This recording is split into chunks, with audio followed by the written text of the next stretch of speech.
नमस्कार सभी प्रिय विद्यार्थियों को मेरा सादर प्रणाम। आप सभी का बहुत बहुत स्वागत है। दोस्तों, आज हम इस कक्षा में पाठ क्रमांक 13 मिर्च का मज़ा, इस पाठ का जो शेष भावार्थ है उस पर हम चर्चा करेंगे। तो जैसा कि अब तक हमने देखा कि एक काबुल प्रदेश का रहने वाला काबुली वाला भारत में व्यापार करने आता है और बाज़ार में घूमते घूमते लाल मिर्च को कोई स्वादिष्ट और मीठा फल समझ लेता है और मीठा फल समझकर वो कुजड़ीन से खरीदता है एक चवन्नी देकर, और उस लाल मिर्च को लेकर वो नदी किनारे जाता है, वहाँ बैठता है निश्चिंत होकर और लाल मिर्च खाना शुरू करता है। अब लाल मिर्च खाने के बाद उसके साथ क्या होता है, ये बड़ी ही खूबसूरती से कवि ने यहाँ प्रस्तुत किया है, तो ध्यान दीजिए। मगर मिर्च ने तुरंत जीभ पर अपना जोर दिखाया, मगर मिर्च ने तुरंत जीभ पर अपना जोर दिखाया, मुंह सारा जल उठा और आंखों में जल भराया। तो जैसे ही काबुली वाले ने लाल मिर्च को मीठा फल समझकर खाना शुरू किया, तुरंत एक पल में मिर्च ने अपना जोर दिखाया। दोस्तों, ये वही समझ सकता है जिसने कभी गलती से लाल मिर्च खाई हो या मिर्च को खाई हो। तो अब मिर्च खाने से काबुली वाले का पूरा मुंह जो है वो जल उठा, उसकी आंखों में पानी भर आया। अब आगे देखते हैं क्या होता है। पर काबुल का मर्द लाल छिमी से क्यों मुख मोड़े, खर्च हुआ जिस पर उसको क्यों बिना सदाए छोड़े। तो काबुल का मर्द लाल छिमी से क्यों मुख मोड़े, क्यों मतलब उसे लाल छिमियों को, लाल मिर्च को छोड़ दे। दोस्तों, आपने एक डायलॉग सुना होगा कि मर्द को कभी दर्द नहीं होता। तो यहाँ वही बात कही गई है कि काबुल का मर्द, अब मर्द था तो उसमें इतनी शक्ति तो होगी, इतनी सहन शक्ति तो होगी कि वो लाल मिर्च खाए और खा ले पूरी। तो यहाँ वही कहा गया है कि काबुल का मर्द लाल छिमी से क्यों मुख मोड़े, क्यों अपना नाता तोड़े। भाई क्यों उसे, मतलब लाल मिर्च को खरीदा है तो क्यों ऐसे ही बिना खाए छोड़े। खर्च हुआ जिस पर उसको क्यों बिना सदाए छोड़े। मतलब अभी खर्च हुआ है, पैसे खर्च किए, पैसे देकर लाल मिर्च खरीदी है।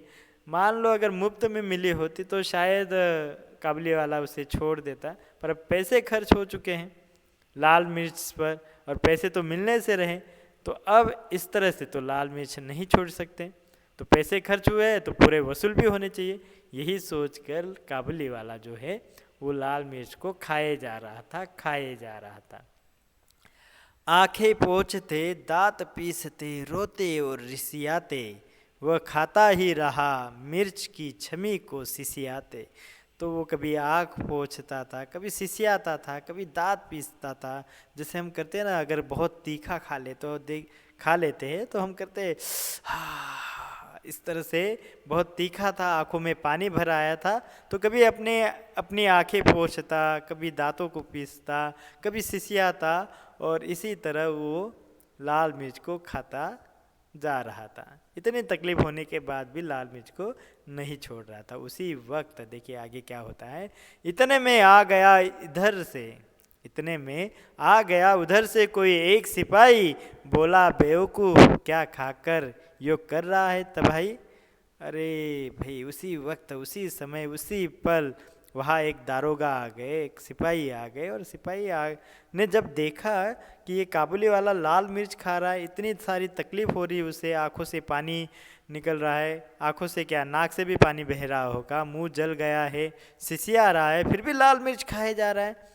तो उसने देखा, आश्चर्य हुआ, आश्चर्यचकित हुए, और उसने तुरंत काबुली वाले से कहा कि भाई भाई बेवकूफ़, मतलब मूर्ख, ये क्या कर रहे हो, ये क्या तबाही कर रहे हो, ये क्या खाकर तुम कर रहे हो तबाही।